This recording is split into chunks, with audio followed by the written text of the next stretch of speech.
তোমার ওপর সবাই ভরসা করেছেন, বাবা মা তোমার বড়দা। তুমি সবাইকে এতটা হতাশ করতে পারো না। আমিও তো তোমার উপর ভরসা করেছিলাম সোমা। ইস, মা কতটা কষ্ট পাবে এটা জানলে। কিন্তু এসব কথা তো লুকিয়েও রাখা যায় না। মা সত্য দেবলের ব্যাপারটা নিয়ে এত বড় একটা ধাক্কা পেলেন, এখন আবার সোমা। তাড়াতাড়ি করো, আর 10 মিনিট টাইম আছে।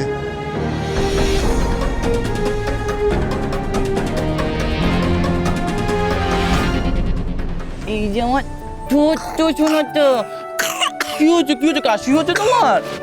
না না, কিচ্ছু হয়নি, উলে বাবা। হ্যাঁ, কষ্ট হচ্ছে তোমার? কাশতে কষ্ট হচ্ছে? এই তো তোমার বাবা চলে এসেছে। বলো আমাকে বলো শোনা, কি কষ্ট হচ্ছে তোমার? বলো আমাকে। হ্যাঁ, তুমি তোমার শোন আমার। এই যে বাবা, হ্যাঁ আমার শোন আমার।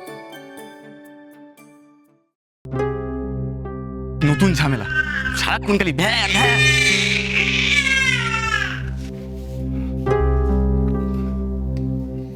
সরি রে শোনা, তোর বাবা না মাঝখানে খুব দুষ্ট হয়ে গেছিল, কিন্তু বিশ্বাস কর তোর বাবা কিন্তু এতটা খারাপ নয়। তুই যখনই কাঁদবি তখনই তোর বাবাকে পাশে পাবি, আমি তো তোকে বললাম। হ্যাঁ, মেয়ে কাঁদলে যদি বাবা সারাক্ষণ ঘরে বসে মেয়ে আগলায়, তাহলে মেয়ের ভবিষ্যতের কি হবে?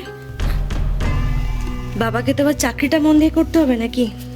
নাহলে চাকরিটা তো যাবে, আর মেয়ের পড়াশোনার কি হবে তাহলে? মেয়েকে মানুষের মতো মানুষ করতে হবে না?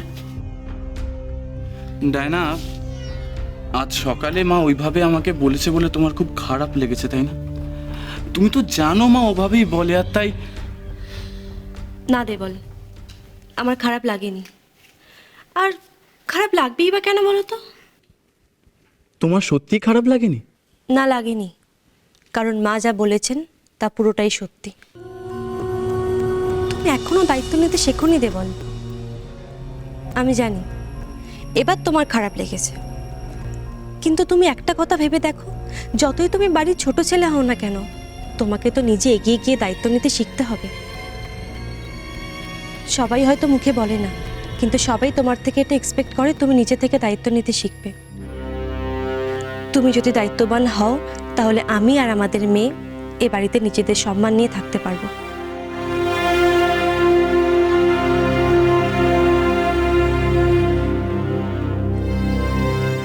কিন্তু দায়িত্ব যে তুমি নিতে পারবে সে বিশ্বাস আমার আছে, না হলে যে মা খুব কষ্ট পাবেন, তাই না?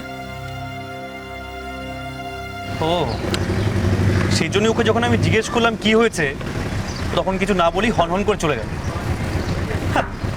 আর বলবি বা কোন মুখে? এমন একটা কাজ করেছে ও। ছি ছি ছি ছি, এরকম করার আগে ও একবার মায়ের কথা ভাবলো না, যে মা এটা শুনলে কতটা লজ্জা পাবে, কতটা কষ্ট পাবে।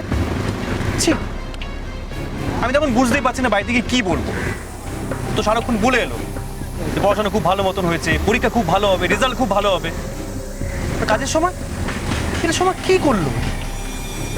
বড়দা হিসেবে তো এবার আমারও খুব লজ্জা করছে। এতটা খারাপ কাজ করতে একবার কষ্ট হলো না? আমারও খুব খারাপ লাগছে। আচ্ছা উশুশি, এটা তোমার খারাপ লাগার কি আছে? তুমি তো কোনো দোষ করনি, দোষ তো পুরোপুরি সোমারই। বাড়ির লোকের নামে এইভাবে কালি ছেটালো। না না, ওকে এর জন্য ক্ষমা করা যায় না উশুশি। ও ভেবেছেটা কি বাড়ির সবাইকে এভাবে বোকা বানাবে? বাড়ির ছোট বলে ও সবার নাই মেনে নেবো আমরা? না, অসম্ভব। এইভাবে আর চলতে দেওয়া যায় না। নিশি, তুমি এখনই এভাবে বিরক্ত হয়েও না, শান্ত হয়ে গাড়িটা চালাও। সময় একটা ভুল করেছে, কিন্তু সেটা নিয়ে চেঁচামেচি করলে ও আরো বড় কোনো ভুল করবে। আচ্ছা, এটা তুমি কি বলছো শশী? এত বড় একটা অন্যায়। জানি নিশি, অন্যায়টা অনেক বড়, কিন্তু ক্ষমা জিনিসটা তো তার থেকেও আরো বড়। তুমি সোমার বড় দাদা, তোমার এখন অনেক দায়িত্ব। শান্ত হয়ে সোমাকে বোঝাতে হবে ও যা করেছে সেটা ভুল। আমার ধারণা ও নিজেও অনুতপ্ত।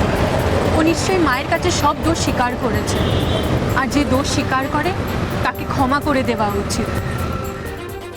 মা, তুমি ভাবতে পারো, তুমি বড় বৌদিকে দায়িত্ব দিয়েছিলে, আর বড় বৌদি সেই সুযোগে আমাকে নিজে বলেছে যে চিটস বানিয়ে জামার ভেতর আটকে রাখতে, দরকার লাগলে আমি যেন টুকে দিতে পারি।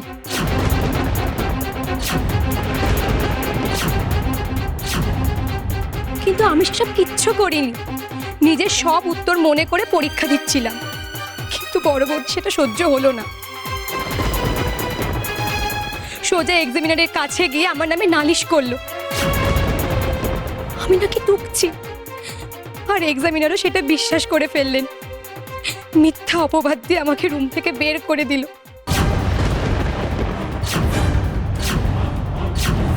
কি বলছো কি তুমি সোমা? এরকম একটা কাজ করতে উষসী বলবে? কিছুতেই না। আরে যাও, নিজে বিশ্বাস করে না সেরকম একটা খারাপ শিক্ষাও তোমায় দেবে কেন? সোমা, আমার মনে হয় তোমার কোথাও ভুল হচ্ছে। কোনো ভুল হচ্ছে না, সবাইকে সবসময় চেনা যায় না। কেউ কাউকে ফাঁসানোর জন্য মনে মনে কি প্ল্যান করছে সেটা কি আগে থেকে কেউ বলবে? আর বড় বৌদি যে চালাক সেটা আমরা সবাই জানি। আমি বোকার মতো ওর কথায় ফেসে, ও মা, মা,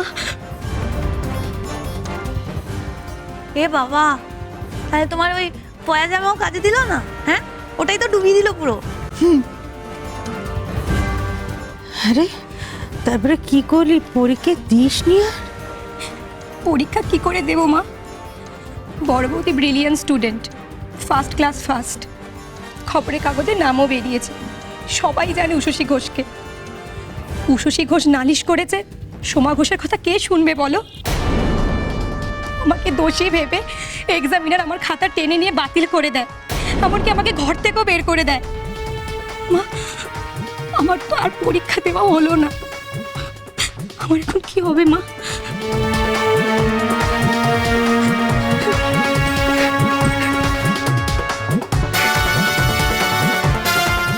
বেশ হয়েছে, এবার তোমার বিয়েও বাতিল হবে, দেখো না। ওমা, ওমা, তুমি আমাকে বিশ্বাস করো মা, আমার কোনো দোষ ছিল না।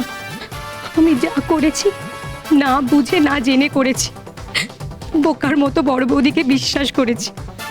তোমার আদরের বড় বৌমা আসলে যে দুধ কলা দিয়ে পোষা কাল সাপ, সেটা আবার প্রমাণ হয়ে গেল। তোমার মুখে চুনকালি মাখিয়ে দিল। আর আমার সর্বনাশের জন্য দায়ী বড় বৌদি।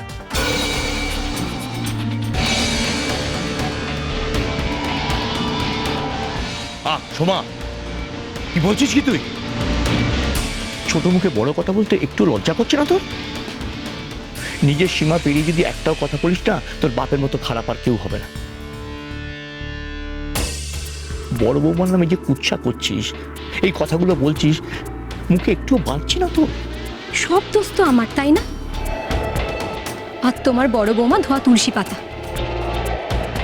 আমাকে টুকলি করা বুদ্ধি দিয়ে ফাঁসিয়ে নিজে পুরো পরীক্ষাটা দিল। আর সেটা বললেই আমার দোষ? আমি কি মিথ্যে কথা বলেছি যে যার জন্য আমি ভয় পাবো? হ্যাঁ সোমা,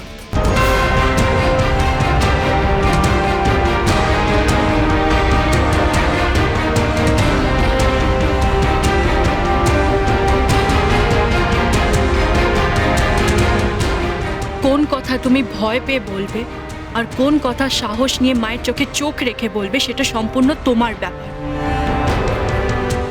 কিন্তু তুমি যা বলছো সেটা মিথ্যে।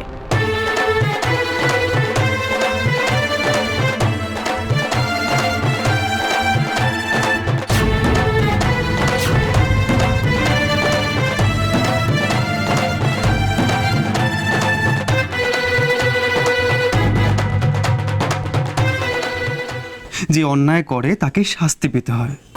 তোমাকে যাতে আর কেউ কোনোদিনও ভালো না বাঁচতে পারে তার ব্যবস্থা আমি করব। কিন্তু সোমা, ও তো আমায় ভুলই বুঝবে সারা জীবন। বাকি জীবনটা তোমার জন্য শুধু সবার ঘেন্না রয়ে যাবে, ঘেন্না।